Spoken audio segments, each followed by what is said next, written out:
La Poche Bleue, une présentation de La Cage Chez Vous et d'AutoHebdo.net.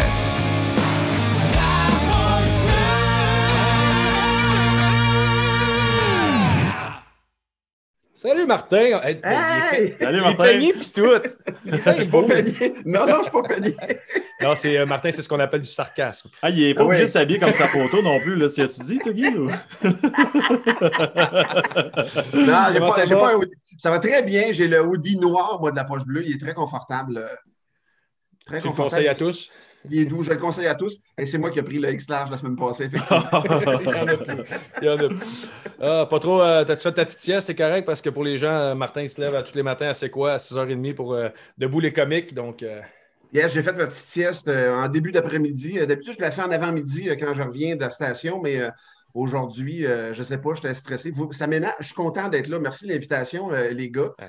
Et je suis nerveux quand même d'être avec vous autres. Vous êtes des légendes du podcast maintenant, vous le savez. Hey, c'est à nous autres d'être nerveux, je vais te le dire. J'étais nerveux dans l'ouverture, Max, parce que Marc m'a écrit avant, je suis là. J'étais comme, ah fuck, man, il est là déjà, il va écouter ce que je dis. Puis là, je cherchais ce que. Là, j'ai même manqué Cowboy. C'est à cause de toi, Martin, mon intro, c'est pas bon à soir. Mais là, Martin, là, tu mentionnais là, pendant qu'on est là-dessus, que tu fais ta petite sieste d'après-midi et tout ça, mais moi, c'était sur ma liste de questions. Là, la routine, quand tu te lèves tôt comme ça, ça doit être quelque chose pas à peu près. Hein? Moi, j'ai toujours été un gars du matin. J'ai grandi sur une ferme, donc l'idée de me lever le matin, ça n'a jamais été un problème. Je me suis toujours levé le matin tôt quand même, mais 3h30, c'est même pas le matin, là, c'est le milieu de la nuit. Oui, c'est ça. Ça demande beaucoup de discipline, effectivement. Ça demande beaucoup de rigueur. Je ne fais pas tant le party que ça maintenant, mais j'ai des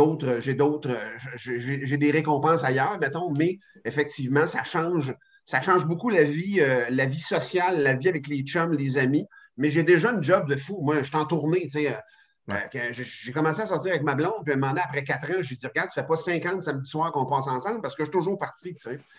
Fait que c'est une autre façon de vivre l'amitié puis de vivre la vie de famille, c'est clair, mais ça demande une discipline. Moi, j'aime ça faire ça. J'aime ça faire de la radio. J'aime le chiffre du matin.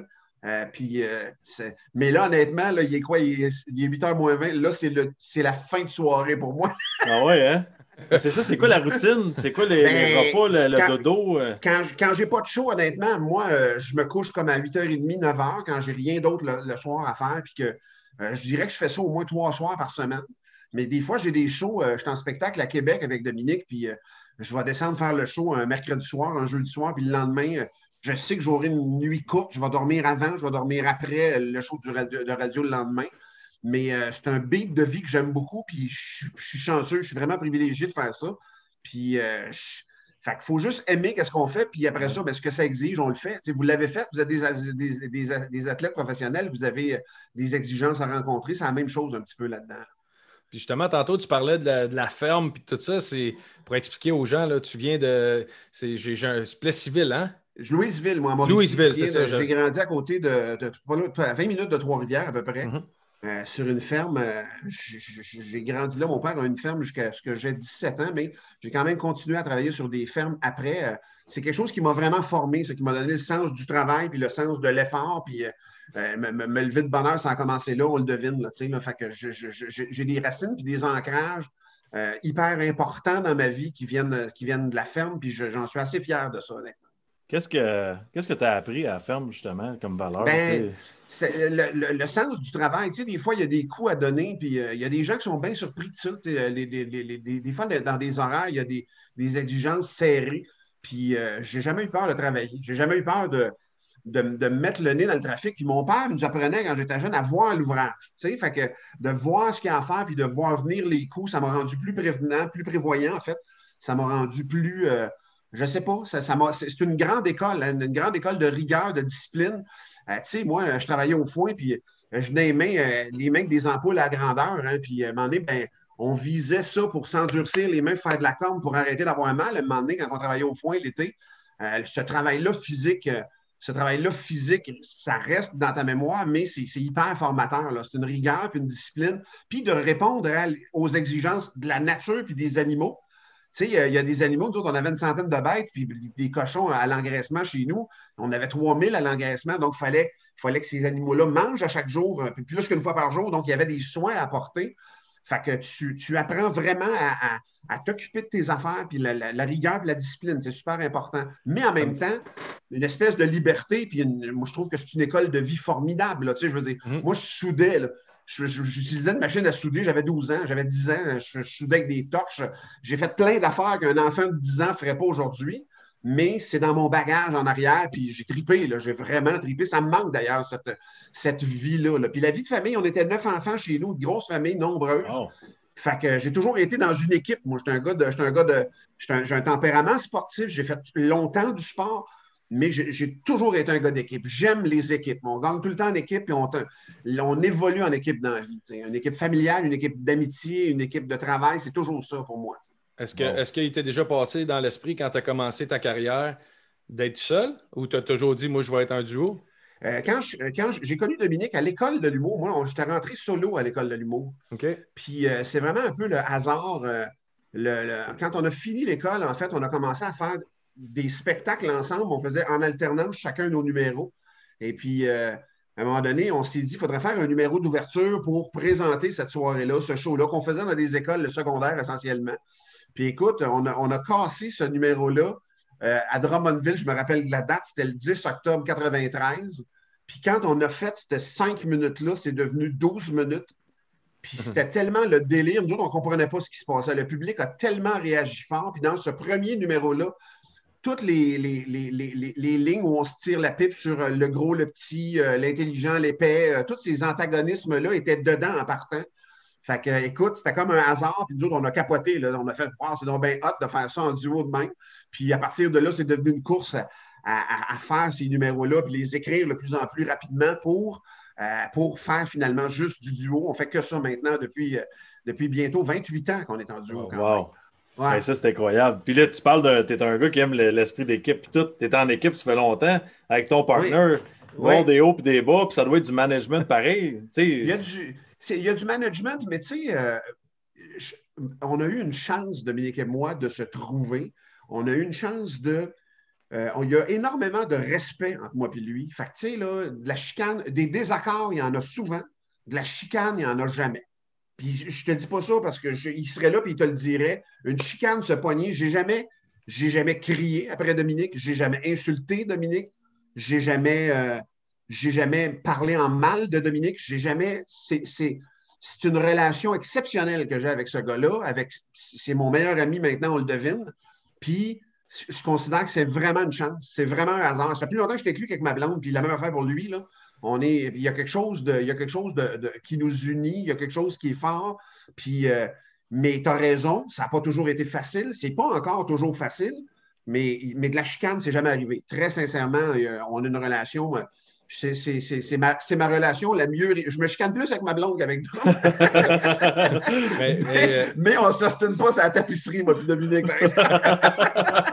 Mais je trouve ça intéressant parce que tu amènes le point de je me suis jamais chicané avec, puis honnêtement, il est trop petit, Guillaume. Il en mangerait une calice. C'est pour ça que ça ne s'estime pas bien. C'est un class weight à boire qu'on ne peut pas avoir. Mais justement, quand tu vas dans des événements où tu sais, puis avec la pandémie qu'on est dedans en ce moment, quand on se présente dans des événements où, comme on fait là en ce moment pour un gars qui est comique, ça doit être une certaine pression où on se permet aussi d'avoir un côté sentimental ou d'être plus mollo. Je ne sais pas si tu comprends ma question. Je comprends ta question dans le sens où tu as le choix dans la vie d'être, tu sais, vous êtes des joueurs de hockey, mettons, vous n'êtes pas tout le temps des joueurs de hockey. Quand vous sortez de l'aréna, vous ne passez pas votre temps à patiner dans la rue. Là. Je veux dire, à un moment donné, vous en sortez de cette job-là. C'est la même chose pour moi. Je me mettais beaucoup de pression au début, puis je me suis rendu compte qu'en vieillissant, j'ai d'autres intérêts aussi que juste faire rire tout le temps. Avec la radio, moi, ça fait 8 ans que je suis morning man. Ça vient avec un rôle, ça, être morning man. Puis ça me donne la permission d'aller dans des zones un petit peu plus humaines, un petit peu plus sérieuses, un petit peu plus sociales aussi, des fois, de monter debout de sa chaise puis de parler un petit peu plus fort sur des sujets donnés. Quand je vois une injustice, moi, ça m'atteint, puis j'ai le goût de la dénoncer, puis j'ai le goût d'essayer de changer les affaires, ou en tout cas d'essayer de mettre la lumière là-dessus. Fait que je ne me sens pas la pression d'être en spectacle tout le temps, mais ça n'a pas toujours été comme ça. J'ai déjà pensé que je devais à tout prix tout le temps être drôle. Puis à un moment donné, quand j'ai commencé dans la vie c'est drôle parce qu'avant d'être connu, avant de faire ce métier-là, d'un party, c'était moi le comique. Puis aujourd'hui, c'est plus moi le comique. Aujourd'hui, parce que, je ne sais pas, c'est mon métier, je fais tellement rire les gens souvent que quand j'arrive dans un party, j'apprécie plus d'être en retrait maintenant, même des parties de famille, des parties d'amis quand j'en ai. Ce rôle-là, je m'efface un petit peu plus là-dedans. C'est comme une question d'équilibre, j'ai l'impression que je recherche. Mais tu sais, j'ai 51 ans avec juste un peu de gris, fait que ça commence à rentrer. Mais j'ai pas honte de ça, puis j'ai pas, je ne cherche pas à plaire en faisant rire à tout prix. T'sais. Mais tu sens pas cette pression-là? Un peu de noir. un peu noir, si je fais gris. Moi, je dis que j'ai roulé un plafond tantôt, mais... Mais tu sens-tu la pression? Par exemple, tu parles des parties de Noël, puis tu arrives, c'est pas toi qui es debout sur la chaise qui fais le show, mais as-tu l'impression que le monde s'attend que tu vas toujours être 100% de bonne humeur, heureux, puis tu vas faire des jokes? Je vais te dire une chose, je l'ai senti ça, puis ça fait pas si longtemps, parce qu'on est dans le regard du public, ça fait pas si longtemps que ça dans ma vie que j'ai arrêté ou en tout cas, j'essaye encore fort de m'en faire avec comment les gens me perçoivent quand je suis à quelque part. Je me donne le droit de vivre une vie normale, ce qui fait que si je regarde la moyenne des ours à l'épicerie, ils ne sont pas tous en représentation en train de faire la reine Élisabeth qui envoie la main. Je veux dire, j'aime ça, être en mou une fois de temps en temps, aller faire mes affaires, puis de vivre. Moi, à un moment donné, mon gars, mon fils avait 2 ans, genre, puis il était à l'hôpital un soir. Je me souviens d'être allé tinquer à un moment donné. Je n'étais pas le plus souriant quand je suis allé payer en dedans, tu sais. Puis je me suis donné cette permission-là à un moment donné de pouvoir vivre ces émotions-là publiquement. Ça fait partie de la vie aussi. Puis malheureusement, je sais, il y a des fois des gens qui me croisent qui vont dire Colin, il est bien bête ou il est bien. Ça arrive, effectivement, que je vais être dans ma tête, que je vais être dans mes soucis, que je vais être dans les choses qui me tracassent, mais je me donne la permission de l'être au moment où ça arrive.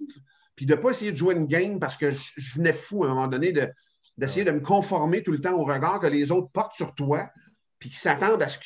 Je pense que je suis un gars sociable dans la vie, je pense que je suis un gars souriant dans la vie, mais je ne me prive pas de... Quand je vis des affaires, j'ai vécu des deuils ces dernières années, puis c'est des leçons de vie, ça, en même temps. C'est pas que de la peine, il y a une école qui vient avec ça. Puis je me donne cette permission-là aussi dans la vie de tous les jours de le faire. Fait que je m'excuse, ça se peut des fois que les gens me croisent, puis j'ai le visage un petit peu plus fermé, mais je mords pas, mais des fois, je suis juste dans ma tête, ça arrive, puis c'est la vie. Ton steak hier soir, il a dit, bon. Il n'y avait aucune chance. Mais je veux t'entendre parler de sport après. J'ai une dernière question sur ton duo avec Dominique parce que on commence là-dedans, puis on aime ça avoir les opinions de monde qui font des duos, mais après 28 ans, là, tu connais l'autre par cœur. Ouais. Comment est-ce qu'on fait pour ne pas prendre pour acquis ou penser pour lui? Moi, j'ai appris une chose, c'est de respecter les silences. Puis des fois, on a l'impression que quand on est en entrevue ou il faut tout le temps qu'on parle, mais c'est vraiment de l'écoute. C'est vraiment à entendre l'autre, qu'est-ce qu'il a à dire, puis à entendre l'autre, comment lui vit la même affaire que toi aussi, mais il ne le voit pas de la même façon. Forcément, il y a des repères différents, il y a des choses. Puis ça revient au respect que je parlais tantôt. Ça te ramène à laisser la place à l'autre, laisser la lumière à l'autre, laisser le micro à l'autre. Mais, tu sais, moi, Dominique, il me fait rire encore à chaque jour. Je ne répète avec lui demain parce qu'on fait un gala vendredi pour Comédia à Québec. Puis j'ai déjà hâte de faire un Zoom avec lui. Puis même si c'est imparfait, en Zoom, on est à distance, puis on n'est pas dans la comédie pure quand on est côte à côte. Mais cette répète-là, demain, j'ai déjà hâte de la voir. Fait il y a cette anticipation-là parce que je sais que je vais apprendre quelque chose avec Dominique demain. Parce que je sais qu'il va me faire rire en répétant. Des fois, c'est en se trompant qu'on fait rire. Des fois, c'est en trouvant des affaires en répétant. Mais je me suis rendu compte que je ne suis pas obligé de parler tout le temps. Je suis un verbomoteur, moi, dans la vie. Là, puis vous me le dites si je parle trop. Là, tu me dis, non, mais c'est le fun en tabarouette. J'ai ouvert ma bière et c'est parti. J'aime ça. Hey, c'est le fun à soir, là, sérieux. Tu peux remettre ton casque de tantôt, Max. C'est fini, mes 2 bières. Siffle-toi en 2, il n'y a aucun problème. Fais comme si on n'était pas là. Mais je me reconnais dans, tu sais, je vous regarde aller, les gars, ça fait longtemps, je vous regardais aller comme amateur de hockey. Dans le temps que vous étiez avec le Canadien, je me souviens, moi, je travaillais avec Guy Jodoin, vous aviez fait une entrevue avec lui à Sucré-Salé, les deux ensemble. Et je me souviens de ça parce que la vie est remplie de duos. On est toujours en duo avec quelqu'un, un duo formel dans la lumière ou quelqu'un qui va te conseiller en arrière. Puis je considère que vous êtes un duo depuis longtemps, puis vous avez toutes les caractéristiques et la dynamique d'un duo. Puis j'apprends aussi en vous regardant, puis j'apprends encore vous êtes une fraîcheur dans mon regard. Je suis content de vous voir aller, puis vous êtes bon, puis vous allez être encore meilleur, puis c'est le fun de vous voir aller. Si tu avais à comparer avec ton duo, c'est qui le Dominique, c'est qui le Martin? Ben je pense que moi et Max, on est pareil, puis que t'es un peu. Mais tu sais, Guillaume, dans Dominique, il y a le mot Domi, hein, fait que écoute, c'est le gagnant, hein? Maxime! Mais moi, tu sais, on parle de partner, puis ça, Guillaume m'a appris beaucoup de choses dans ma vie. Tu sais, la meilleure pizza, c'est Como, ça arrive sud, les hamburgers, ou aller, puis ça, la poutine. Mais toi, as-tu une leçon que Dominique il t'a apprise dans toute ta carrière? Dominique m'a appris que c'est pas parce que tu parles à quelqu'un qui a les yeux ouverts que cette personne-là dort pas. Je commence. Tout le monde le sait, là, j'invente rien. Là. Dominique, il a un œil de vitre. OK? Il a eu un accident au golf quand il avait 13 ans, puis il a une prothèse. Première fois que je fais un show à l'extérieur avec lui, qu'on couche dans une chambre d'hôtel, mais on n'a pas d'argent. Là, on commence, on est vraiment cassé. C'est en 94, genre. Et on est à Québec. Moi, je me réveille de bonne heure. Il est 6h, 6h15. Je me réveille dans la chambre, dans mon lit. Puis je le vois, il a la face d'un couvert. Je vois juste son œil de même. Mais moi, je fais comme Doom. On va-tu déjeuner? Puis là, il est de même. Doom, on va-tu déjeuner? Et son œil de vitre, est-ce qu'il était ouvert, man? Mais écoute, j'étais tellement mal à l'aise quand je l'ai entendu ronfler, je me suis reviré de l'autre bord, puis il n'est pas redormi, man. Il s'est réveillé comme à 11h, j'ai pas été capable de redormir, j'ai fait comme... Ça, c'est la leçon de Dominique. C'est pas parce que tu as l'œil ouvert que tu dors pas. C'est très bon. Non, je m'attendais pas à ça. Puis on le sait, là, on en a parlé, puis tu es un vrai maniaque de sport, puis tu en as fait beaucoup. Puis, tes idoles, c'est quand même assez... Guy Lafleur, Gilles Villeneuve, puis Björn Borg. Björn Borg, moi, là, je suis né en 1969.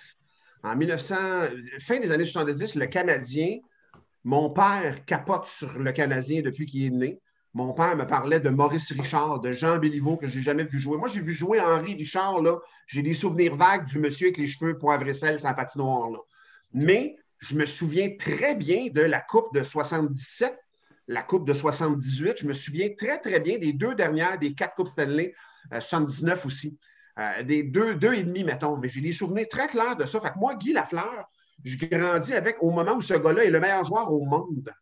Et mon père écoute le hockey à tous les samedis soirs. Dans le temps, c'était pas comme aujourd'hui. Fait que c'était la soirée du hockey. C'était une religion chez nous, là.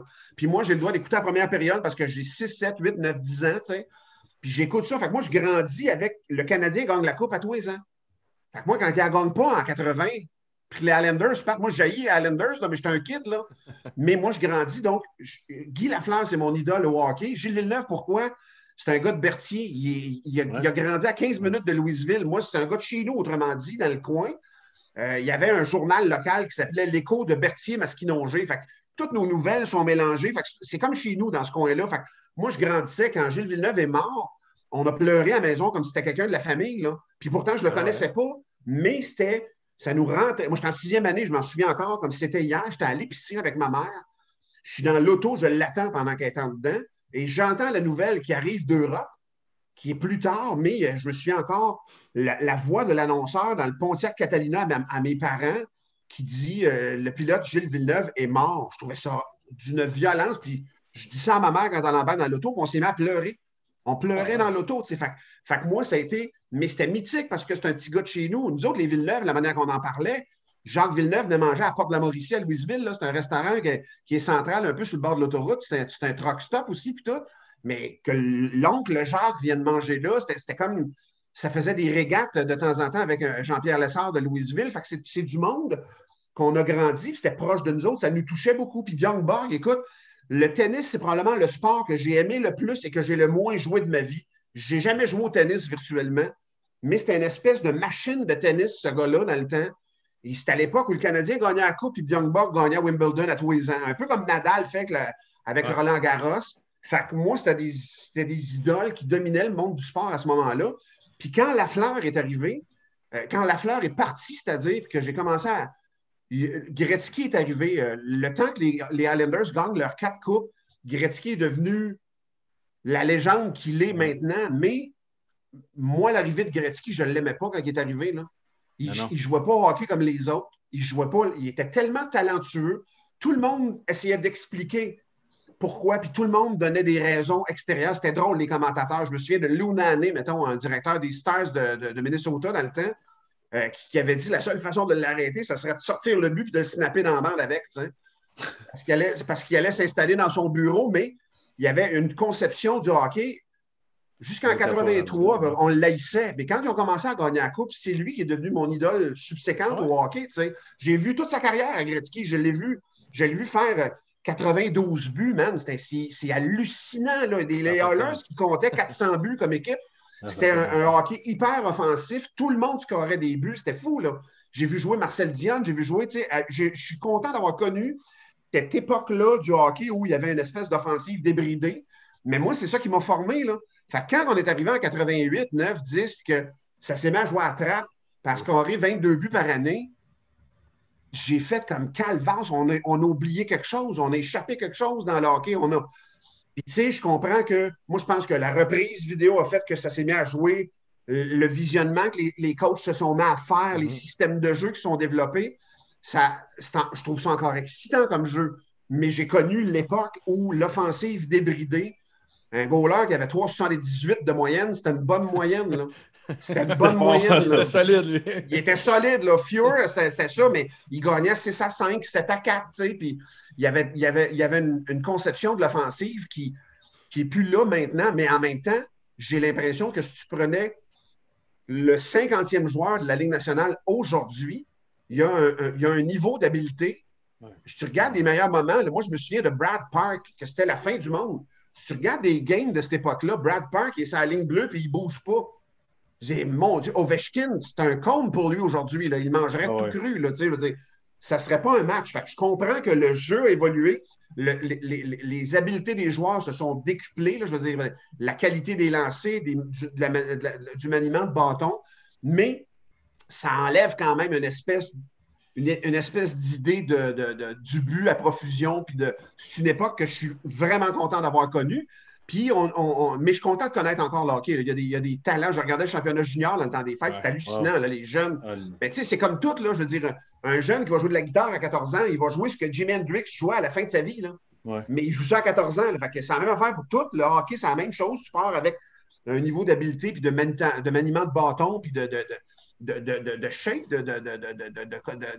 d'habileté physique. Là, mais tout évolue, puis de ton côté à toi, dans l'humour, puis tout ça, tu trouves-tu qu'avec en 2021, on s'entend que c'est pas mal plus sévère, les gens jugent un petit peu, c'est plus facile de juger. Est-ce que tu trouves que c'est plus difficile dans ton domaine aussi? D'une certaine façon, c'est jouer la trappe dans l'humour? Là? C'est jouer la trappe dans l'humour, mais sais-tu quoi? Moi, j'ai l'impression que la job que je fais, Dominique et moi, il y a 28 ans, on a choisi de faire rire les gens. Puis c'est le premier but qu'on a, de faire rire les gens. Faire réfléchir, pas nécessairement. Si ça arrive, on ne s'en privera pas, mais ce n'est pas l'objectif qu'on recherche. Non. On n'est pas des polémistes non plus. Fait que tu es obligé d'écouter aussi ce que le public dit, puis d'entendre un peu ce que le public a le goût de rire à un certain point. Je ne joue pas la game. Fait que, tu sais, moi, je sens pas que je joue la trappe tant que ça. Même si je sens des fois qu'il pourrait y avoir des pièges dans mon métier, mais il y en a dans tous les métiers, tu sais. Moi, j'ai pas l'impression. Ça me stresse pas. J'enlève pas un gag en disant ah non, ça, je peux pas dire ça. Là. C'est rare que j'ai quelque chose que je peux pas dire dans ce que j'écris. OK. Quand j'ai. Ouais. Non, mais c'est-à-dire qu'il y en a qui vont faire un genre d'humour, par exemple, qui va être plus à risque, qui va être plus sur la ligne. Puis je respecte ça parce que c'est une forme d'art, c'est une forme de. Ouais. Je dénigre pas ça du tout, mais notre façon de jouer, nous autres, là, on joue vraiment un jeu. On joue le corridor, là, vraiment. C'est ça. On joue une game de base, mais c'est pas dénué c'est pas dénué de talent, c'est pas dénué pas de talent, mais de. Ça prend une certaine capacité artistique pour le faire quand même aussi. Okay. Non, je suis d'accord. Puis pour les gens qui ne savent pas, juste avant Noël, j'ai animé avec Martin puis la gang des comiques à C'est quoi pendant une semaine. Ouais.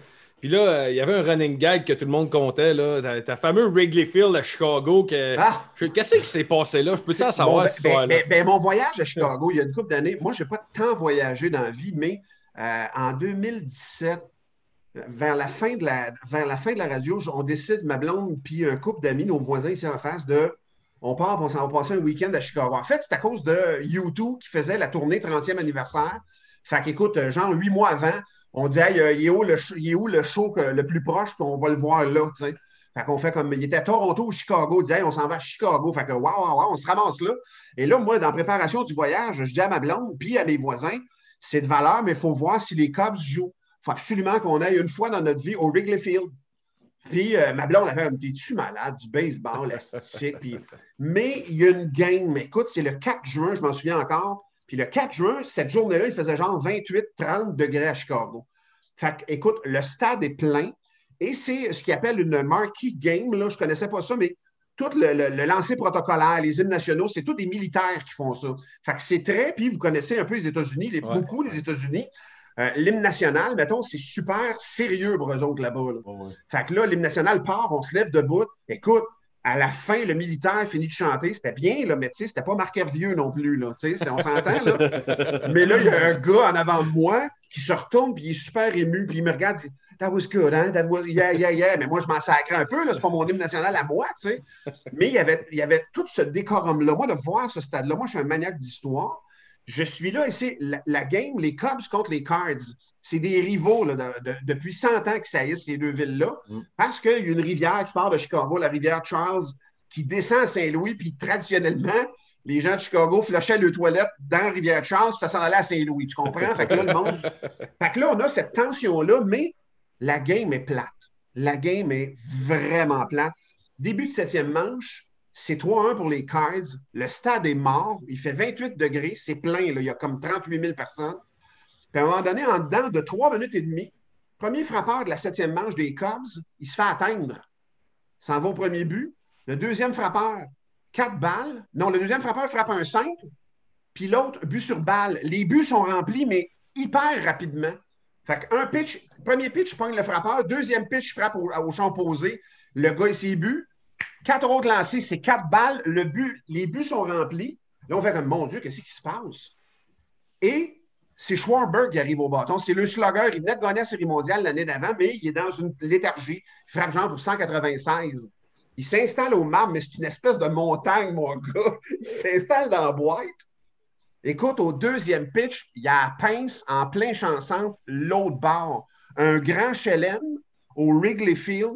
Il fait 28 degrés. On est passé de tout le monde dehors à on était debout, man. Mais l'électricité dans le stade, le stopper en bas, pac, il finit ça. À la fin de la game, il chante le tune. Écoute, on est sorti de là, on a fait comme qu'est-ce qui vient de nous arriver, man? Un grand chelem au Wrigley Field. On aurait écrit ça, ça ne serait pas arrivé de même. Tu sais. Un solide trip de balle. Puis moi, je suis un maniaque de baseball. Là. Moi, j'ai joué au baseball longtemps. J'ai joué à balle donnée des années de temps.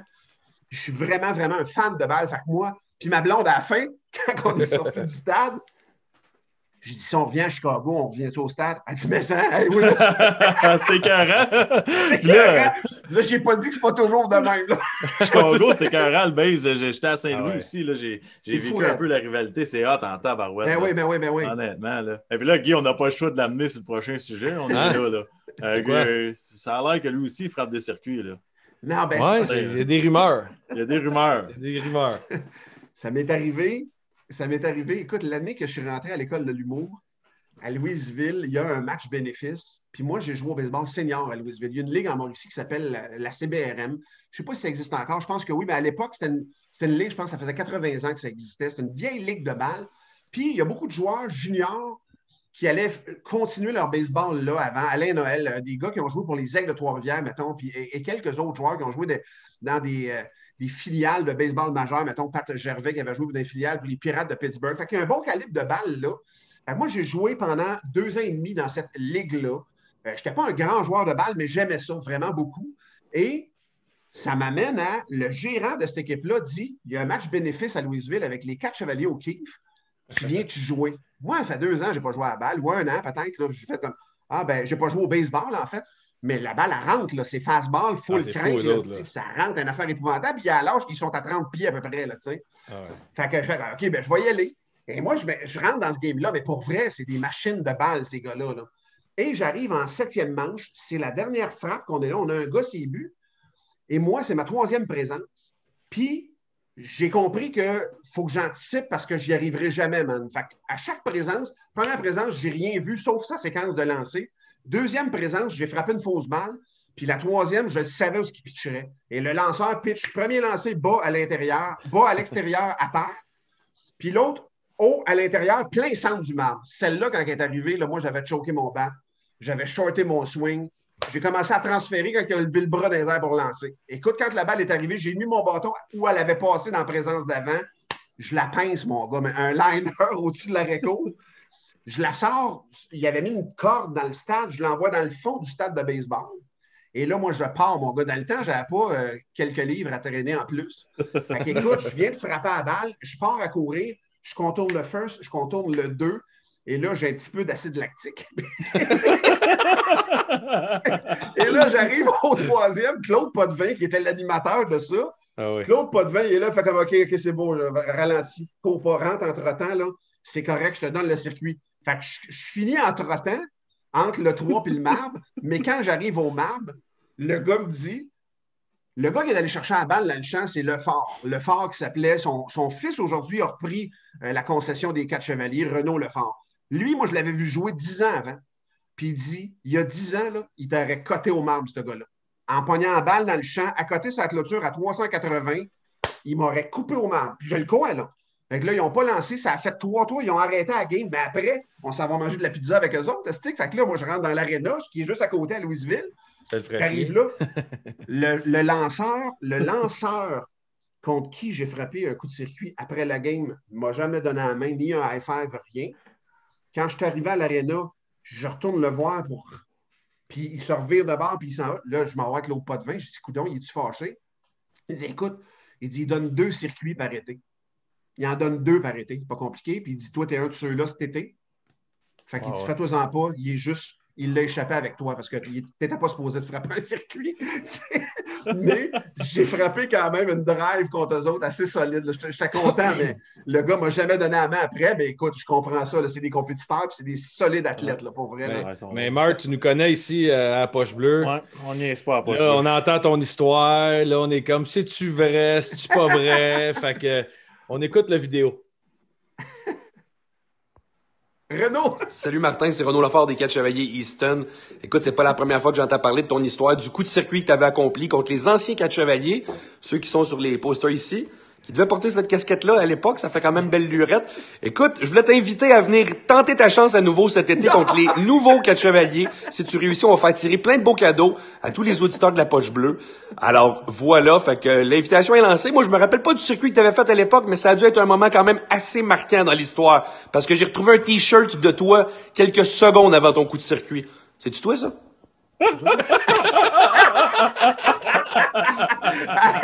Vous êtes fort en tabarouette. C'est sûr, je touche pas à la balle, mais je vais y aller avec plaisir. Mais Gabin, le deal, c'est quoi, Marc? Quand on dit qu'on va faire de quoi pour nos partisans, le monde qui aime la balle, moi, toi puis Max, on va aller avec les 4 chevaliers, le pitcher puis Renaud. On va filmer une chronique. On a 3 balles chaque.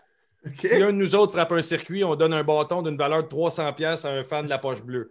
Si on fait un trip, on donne un gant d'une valeur de 200. Un double, un sac à roulettes Easton d'une valeur de 100$, un simple, un jersey des 4 chevaliers, puis une fausse balle, c'est une casquette des 4 chevaliers. Fait que moi, toi puis Max, au début mai, on va aller sur le terrain de balle avec le pitcher des 4 chevaliers. On va aller voir ça si c'est vrai que ça marche encore. On t'a bouqué ça, hein? Ben, écoute, on se bouquera ça avec plaisir. Je pense pas d'y toucher, honnêtement. J'ai plus la vitesse que j'avais dans le temps parce que. Mais, honnêtement, je pense qu'il va me raser de près. Ouais. Ah, ouais. Moi, Martin, j'ai jamais joué au baseball de ma vie. J'ai pitché, j'ai jamais frappé une balle de baseball. Non. Ben non, mais c'est très drôle, mais écoute, c'est un souvenir. J'oublierai jamais ça parce que le stade de Louisville, c'est un petit stade, c'était plein. C'était improbable que ça arrive, là, puis écoute, mais je vais aller l'essayer pareil. Ça me fait rire, Max, ça me fait penser, je m'en vais jouer avec les anciens Canadiens, puis là, on joue, je me souviens pas c'était où, c'était ma première game de balle, là-bas. Le gars frappe une balle à Oleg Petrov, attrape la balle, enlève son gant, pitch avec ta même main. Il n'avait jamais touché à ça. Oleg Petrov, c'était écœurant, c'était tellement drôle. Finalement, on a perdu par genre 15 points. Ouais. Mais en finissant, je veux t'entendre. Fait que c'est booké. Merci à Renaud Lefort d'avoir embarqué dans la salut Renaud, vraiment, là, c'est très, très drôle. Merci à Easton aussi d'offrir des beaux cadeaux comme ça à nos fans. Puis, tu as eu 6 ans un show de golf à RDS2. Tu es un passionné, tu es un bon joueur de golf. Parle-nous de où vient cette passion-là. Écoute, moi, en 1986, mon père a vendu la ferme chez nous et un de ses cousins et notre voisin, un de nos voisins à la campagne, dit Martin devrait venir travailler avec moi ses tracteurs parce que j'ai grandi sur une ferme. J'avais 16 ans. Et donc, je me retrouve à travailler au club de golf de Louisville qui venait d'être acheté par Bobby Rousseau, l'ancien du Canadien. M. Rousseau qui est d'ailleurs propriétaire encore, puis j'ai encore mes matchs la fin de semaine avec mes gros puis mes petits à chaque fin de semaine. Depuis, ça fait 15 ans, écoute, on s'est fait faire un trophée, puis on est vraiment des bébés. Wow. Là. Mais moi, là, à l'époque, je joue plus au hockey, puis je joue au baseball, mais le golf, pas pantoute. Mais à un moment donné, M. Rousseau me dit vers la fin de la saison, va avec un fer 7 et un tournevis, déprendre les balles dans le driving range, puis frapper pour les approcher, puis tu les ramasseras à la fin avec le tracteur, tu sais. Fait que moi, je fais un peu cette job-là. C'est pas la fin de la saison. En fait, c'est comme au milieu de l'été pour sauver des balles de pratique. Mais moi, en les frappant, en commençant à frapper, j'ai dit, mon Dieu, c'est pas si pire, ça. Mais tu sais, t'as pas de technique au début, puis rien, mais j'ai un swing de baseball, puis je rapproche des balles, tout ça. J'ai eu une première piqûre à ce moment-là, mais pas de là à dire, j'ai joué occasionnellement, mais ça me détaillait tellement qu'on est là en baseball. C'est fou. Que j'ai arrêté à un moment donné de toucher au golf. Fait que je te dirais, de 16 à 20 ans, j'ai peut-être joué 15 à 20 fois, mettons, des rondes de golf avec des amis. Mais à la fin de la vingtaine, on a commencé à faire des tournois bénéfices. On nous appelait pour aller jouer. Puis je disais, ouais, j'ai déjà joué un peu dans le temps. Puis, fait que la piqûre m'est revenue là. C'est une invitation que j'avais eue. J'étais allé faire ce tournoi de golf bénéfice-là. Puis, j'ai pris des cours à ce moment-là avec un pro à Granby dans le temps, Richard Labonté, qui était un prof hallucinant. Puis Richard m'a vraiment donné le goût de jouer au golf. À partir de là, je me souviens, je frappais dans un range à Saint-Elzéar, à Laval, pour me pratiquer. Je restais à Laval dans le temps. Puis j'ai frappé une balle un moment donné qui a parti mon golf. J'ai fait comme, OK, c'est ça, pincer la balle au golf, mais vraiment un contact peu. Tu sais pas c'est quoi encore. Non, Guillaume l'a pas vu, toujours dans le bois, fait qu'il me voit pas vraiment souvent frapper ma balle. C'est correct, c'est bon, il ne pognera pas de coup de soleil, mais fais attention aux tiques, par exemple. La maladie de Lyme. En plus, j'ai le sang sucré, hein, il aime ça, ces bébés. Il a le sang sucré. C'est d'ailleurs ta sauce barbecue, je pensais. Hein? Oui, c'est... Mais fait que c'est ça. Fait que moi, j'ai travaillé dans un club de golf. Puis après ça, l'occasion a fait que j'ai recommencé à jouer au golf dans des tournois bénéfices beaucoup. Mais à un moment donné, j'ai eu la piqûre solide. Je vais jouer de 60 à 80 rondes par été. J'ai fait des voyages de golf. J'en ai eu une émission de golf. J'ai eu des troubles avec le golf. Moi, là, dans ma game, mettons, à un moment donné, je me suis mis à shanker. C'était épouvantable. Pendant 4 ans... C'est pas de marde pour ça. Mais c'est ça. Mais il y a une part mentale, il y a une part... mais depuis l'été passé, ça revient tranquillement, ça va mieux. Et là, j'attends que vous me dévoiliez quand est-ce qu'on va aller jouer au golf. Et c'est comme fait qu'on a une vidéo de Tiger Woods. On t'a booké en haut. Orlando. On va t'arranger ça. Puis la pêche, est-ce que t'aimes la pêche? Non, mais j'ai jamais pêché de ma vie. Hein. Tout le monde me parle de la pêche. Tout le monde que je connais pêche. Mais j'ai jamais tenu une canne à pêche. C'est comme le gars. C'est pas mal pareil. Ouais, c'est ça. J'ai jamais pêché, mais ça vient de là. Puis écoute, c'est vraiment le sport d'une vie. Puis j'aime regarder le golf, j'aime apprendre du golf, j'aime lire sur le golf, j'aime jouer au golf. Vraiment, c'est une maladie mentale. Là. On se fera une game, mais pas filmée, puis pas juste pour le plaisir entre nous autres. Il n'y a rien qui nous empêche de filmer. Il ne faut pas tout filmer. Mais on peut filmer pas de son. On peut filmer les 4 premiers trous. Hey Marthe, on a toujours une section qui s'appelle La Petite Vite. Ouais. Deux petites questions, le fun, qu'on a souvent des surprises. Puis justement, on parle de golf, c'est drôle. Ton foursome de rêve, ça serait quoi? Mon foursome de rêve, écoute, je pense qu'il y aurait Tiger, c'est sûr. Ouais. Je pense que c'est le plus grand joueur de golf. En tout cas, c'est un gars qui a impacté le jeu de manière hallucinante. Il y aurait Tiger, c'est sûr. Puis mettons que je peux aller rechercher des joueurs qui ne sont plus là, mettons. J'irai chercher un genre de... Dans l'histoire, j'irai chercher un Ben Hogan, puis j'irai chercher probablement quelque chose comme Bobby Jones au début, celui qui a fondé le Masters, des vieux joueurs de golf comme ça qui Puis tu regardes leur élan, l'essence de leur élan, c'est la même affaire que les golfeurs aujourd'hui. C'est assez hallucinant, là. Tu sais, il y a peu de sports, en fait. Ce que j'aime du golf, c'est qu'il y a peu de sports que tu peux faire le même coup que le pro. Ouais. Tu sais, au hockey, là, je ne peux pas avoir une shot comme vous autres. Je ne peux pas patiner comme vous autres. Au baseball, je ne peux pas frapper puis lancer aussi bien que vous autres. Mais au golf, il n'y a rien qui t'empêche assez régulièrement de faire une shot pareil comme à TV, pareil comme eux autres, puis d'essayer le coup de la même façon que lui va l'essayer, avec un taux de réussite moindre, mais quand même, c'est assez rare que tu fais le même coup qu'un pro que tu as vu à TV le dimanche. Tu sais. Ce sport-là te le permet. Tu sais. Mais j'ai une question pour vous autres. Le golf, c'est un sport ou un loisir?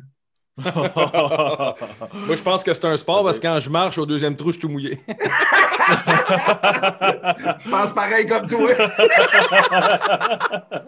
Je vais dire que c'est un sport pour l'aspect psychologique. Je pense que c'est tellement difficile mentalement. Ouais. Chaque shot, c'est un challenge. Puis on C'est s'entend, là, un gars comme moi, c'est 69 shots par game, 70 shots. C'est un challenge, tu sais. Mais le back nine, tu joues comment? Puis sur le back nine... J'en rajoute 80. Mais non, je pense que c'est un sport aussi. C'est un sport aussi. Je peux-tu vous poser une question, moi aussi? Vas-y, on a le temps. Mettons, vous autres, là, comme anciens joueurs de la Ligue nationale, vous regardez les médias sociaux, vous regardez les fans de hockey qui spéculent. Puis qui spéculent par rapport à votre métier, mettons, là. Est-ce qu'on est dans le champ tout le temps ou des fois, par rapport à n'importe quel aspect de votre métier, là, quand, mettons, les échanges, là, c'est fort de ce temps-là, là, tu entends parler de je ferai un tel échange avec un tel, avec un tel. Vous autres, quand vous regardez ça, faites-vous comme, mon Dieu, ils sont dans le champ ou les amateurs, en général, sont assez, ça se tient ce qui se dit? Non, la plupart du temps, c'est des bons commentaires. Je pense que les gens, ils veulent le bien des joueurs, puis ils veulent avoir des bons joueurs, par exemple, à Montréal. Comme aujourd'hui, c'était Pierre-Luc Dubois. Tout le monde veut l'avoir à Montréal, mais parce que c'est tellement plus que ça. Est-ce que le joueur veut venir? Est-ce qu'on a la place en masse salariale? Est-ce que son équipe va le laisser partir? Combien d'équipes sont dans la course? C'est tellement plus complexe que juste on le veut, on va l'avoir. C'est ça un peu qui m'agace des fois, parce que c'est compliqué de changer d'équipe maintenant, surtout avec la masse salariale. L'autre chose pour moi, en tout cas personnellement, c'est quand on juge un joueur et on oublie que c'est un joueur de hockey en 17 et 10 le soir, mais que c'est un humain aussi. Le reste, fait qu'il y a des enfants, des fois ils se couchent à 4 heures du matin parce que sa fille a vomi toute la nuit, puis il joue mal le lendemain. Mais on dit, il joue mal, ça ne tente pas, mais c'est peut-être il fait pas des juste millions. ça. Il fait des millions, il est correct. Moi, là, c'est drôle parce que ce que vous dites là, je l'ai vécu. J'ai fait le tournoi du Canadien il y a 2 ans. Je l'avais compté en ondes à la radio, mais je le compte aux fans qui nous écoutent présentement. Je joue au golf, le tournoi du Canadien au mois de septembre, là, à Laval-sur-le-Lac. Je suis avec Mark Streit. Quand il avait signé pour revenir à Montréal, et lui, là, le jour du tournoi de golf, il est arrivé de Suisse la veille au soir. Le lendemain matin, on est dans le kart de golf ensemble. Et tout le long des 18 trous, je te dirais à peu près 5 ou 6 fois, il a soit texté ou parlé à sa femme qui est en Suisse, qui est avec leur fille de 2 ans, qui fait de la fièvre, puis qui essaie de gérer à distance sa femme puis sa fille qui s'en vont à la clinique, puis qui essaie. Je te jure qu'on n'a pas tant parlé de hockey que ça. C'est drôle, hein? Parce que là, quand vous le disiez, là, quand c'est un humain qui était là, qui était dans des problèmes que j'ai vécu à la maison. Là, moi aussi, là, mon petit loup qui a 12 ans, là, quand il avait 1 an et demi, 2 ans, puis que ça ne marchait pas, on est tous allés à la clinique. Là. Ouais. Mais moi, là, j'étais avec Mark Streit, il revient dans l'organisation du Canadien, puis là, j'étais comme, quand je suis allé m'asseoir sur la terrasse après prendre une bière avec lui, je me suis rendu compte qu'il n'avait pas encore rencontré aucun joueur du Canadien. Il en connaissait un, c'était Plekanec qui est encore là. Mais il n'en connaissait plus un. Il dit, moi, je ne connais personne. Là. Fait que j'ai passé la journée avec un gars qui revenait. Tu sais, j'aurais pensé, moi, que le coach l'attendait à l'aéroport. C'est vrai qu'à Vegas, ça. Mais ouais, c'est ça. Parce qu'ils ne veulent pas vous échapper. Ils viennent te chercher tout de suite. Hein. Ils nous prennent sur vidéo, puis après ça, ils nous menottent. Puis, OK, ben, on y va avec la dernière question. Ta rencontre la plus impressionnante. On demandait l'autographe, mais la rencontre. Ma rencontre la plus impressionnante, je n'ai jamais demandé d'autographe. Puis c'est quelque chose qui. J'en ai 2 rencontres impressionnantes, moi, dans ma vie. Ma rencontre la plus impressionnante, c'est avec Yvon Deschamps, la première fois que je l'ai rencontré. Moi, comme humoriste, il est un peu le père spirituel du métier qu'on fait. Il a donné la forme au métier qu'on fait présentement. La job d'humoriste, il l'a pratiquement inventé. En tout cas, au Québec, il a pavé la voie à beaucoup de monde. Il n'y a pas une fois que je ne rencontre pas M. Deschamps que ça ne m'impressionne pas à chaque fois. Et ce qui m'impressionne encore plus, c'est qu'ils se souviennent de mon nom. Tu comprends? Quand tu arrives, puis moi, à un moment donné, là, je suis dans la ruelle, c'est les 25 ans de carrière de Lise Dion. Je suis dans la ruelle derrière le Théâtre Saint-Denis. Je suis en train de fumer une cigarette. Dans le temps, j'étais fumeur, j'étais avec Patrick Huard. Un moment donné, il y a un gars qui sort, qui s'allume une cigarette avec nous autres. Je me retourne, je fais comme, my God, c'est Daniel Lemire, man. Là, j'étais avec Patrick Huard, qui est une de mes idoles, même si on a le même âge. Daniel Lemire, qui est une autre de mes idoles. Puis à un moment donné, dans la ruelle, s'en vient Yvon Deschamps. Là, je fais comme... un bat, non. Le spliff. Il la coche au-dessus. Non, mais moi, cette rencontre-là, la rencontre avec Yvon Deschamps, puis ça, c'est à chaque fois que je le rencontre, puis la même affaire, je ressens la même chose avec Guy Lafleur. À un moment donné, moi, il y a une douzaine d'années, je m'en vais dans un souper bénéfice, je m'installe à ma table, mais je ne sais pas avec qui je suis matché. Puis à un moment donné, il y a un gars qui s'assoit à côté de moi, puis à côté de moi, je vois juste sa main arriver sur la table. Comme, mon Dieu, je me retourne, c'est Guy Lafleur, man. Écoute, c'était l'idole de ma vie, là. Moi, j'étais à côté, puis j'ai dit, écoutez, je suis super touché de vous rencontrer, tatata. Et on a jasé vraiment, il est hyper sympathique, il est vraiment très, très, très gentil. Je l'ai recroisé à plusieurs reprises par la suite. J'ai fait même une ride de moto avec lui il y a 3-4 ans. Vraiment, c'est un monsieur charmant, mais moi, j'ai un regard de lui de... Je suis le petit cul qui le voyait patiner avec les cheveux au vent, qui rentrait à droite, puis qui en lâchait une en passant en ligne bleue, puis qui la mettait dedans. C'était des buts spectaculaires, c'était des montées électrisantes.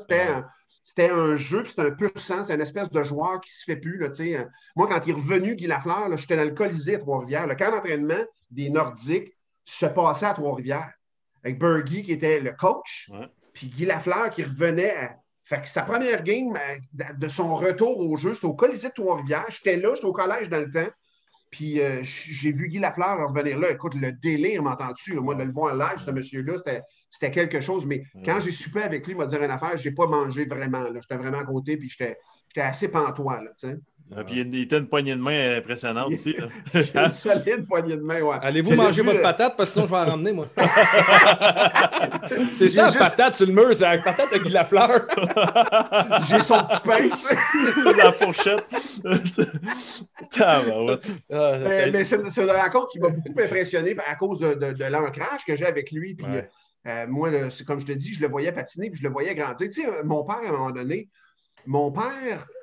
il tripait tellement sur le hockey, il me disait, va te coucher, petit gars. Là, je descendais dans la cave, mais je ne descendais pas jusqu'en bas. Je descendais comme 5-6 marches. Mettons, j'avais 7-8 ans, là. Puis moi, j'avais le droit de regarder la première période. Là, je descendais, puis je m'assoyais dans la marche, puis dans la marche, mettons, je descendais la 4e marche, là, j'avais 8 ans, je n'étais pas si grand. Et là, je regardais entre la chaise de mon père et le coin du mur, je voyais la télé dans le fond. Puis là, mon père, une couple de fois, il ne disait rien. Puis il faisait juste tasser la chaise pour que je vois mieux. Mais il ne m'en a jamais parlé. Ah ouais? Il ne m'en a jamais parlé. Il a juste tassé la chaise. Il savait complètement que j'étais là, puis que j'écoutais encore un petit 5 minutes du début de la deuxième, puis que j'allais me coucher, tu sais. Ah, puis, c'est bon. Puis je me levais le dimanche matin, puis il me donnait le score, qui avait compté, les buts que je n'avais pas vus, il me les expliquait, il me les décrivait. Mon père était un amateur de hockey fini. Fait que j'avais tout ça. Quand je croise encore Bobby Rousseau, c'est des choses c'est des souvenirs, puis c'est des rencontres qui me touchent beaucoup. Oui, c'est incroyable. Comment c'est important dans notre culture, le hockey. Là, tu me parles de ça, ça me fait réaliser, des fois on l'oublie un peu. Ça fait partie de notre vie à tellement un haut niveau au Québec, c'est écœurant. Hein. Puis tu sais, on le voit là, en pandémie, la saison reprend demain. Vous avez tassé votre podcast. Vous avez, tu sais, on fait c'est une démarche pour nous autres, le hockey aussi. Moi, mais nous autres, on a tassé le podcast parce qu'on ne voulait pas que les Canadiens manquent la game pour regarder. Nous autres, c'est un service. Carrie est bien fan. Carrie est bien fan de. Carrie qui nous dit on manque la game à soir. Là.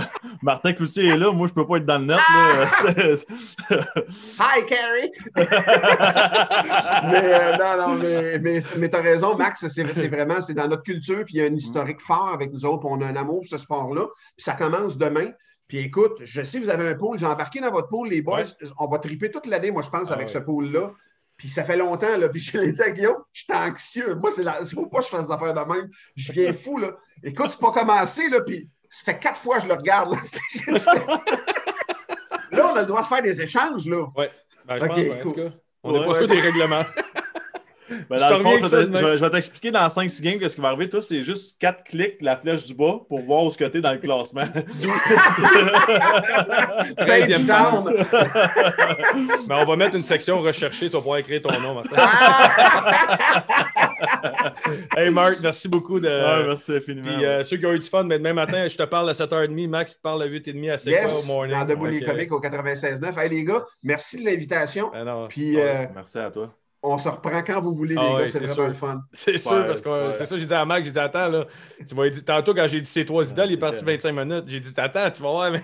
Il était carré. J'aime ça, c'est parfait, ça. J'ai ouvert ma bière, quelqu'un a parlé pendant 1 heure, je suis prêt. Mac, t'arrives à 5h, 4h30 le matin, c'est quoi, il est là, puis il est de bonne humeur de même, puis il jase, puis... j'aime ça. Puis prochain coup de contrat, quand il m'a attendu dans le parking souterrain, parce que mon char, la vitre, ça, c'était carré. On en reparlera. La vitre baisse. Hey, merci, Marc. Hey, ciao, les boys. Salut, Martin. Merci beaucoup. Salut, à demain. Salut, à demain. Merci.